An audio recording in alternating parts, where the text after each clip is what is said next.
Good day, it's Monday. Samahan niyo ako at pupunta tayo ng warehouse. Pero bago ang lahat, push up muna tayo.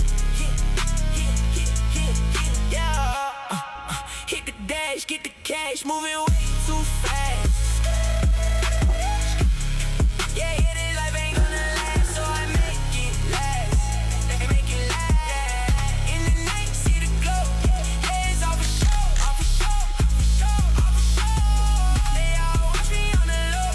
Where you tryna go? Where you So pupunta na ako ng warehouse ng Birdify. At syempre gamit natin si Super Slow. At sana'y huwag umulan. Pipick up lang tayo ng product. Ipapadala natin para ngayong araw. Habang bumabiyay ako papuntang Taytay, parang dumidilim. So par sakto, andito na ako sa warehouse. Biglang buhos ng malakas na ulan. So guys, ito yung product natin, yung Birdify Scar Clean. So mga par, nabutan tayo ng ulan. Ang lakas, biglang lakas. Ang init-init kanina. Wait. So guys, yan, umaraw na, tumigil na yung ulan. So tara, uwi na tayo. So mga par, nakauwi na tayo at minadali ko na rin i-pack yung ating product. Kung naghahanap ka ng pantanggal sa mga peklat, click mo lang yung yellow basket. So tapos na tayo mag-pack ng order natin, then na-pick up na rin yung ibang mga pinak natin. So magda-drop off naman tayo. So tara.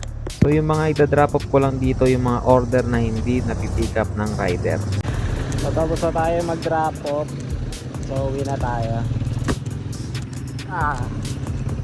Dito pwede mag-drop off sa Palatio ng GMT, Lazada, Shopee. So mga par, kung online seller ka, pwede ka mag-drop off dito. Let's go! Dito lang yan sa one way.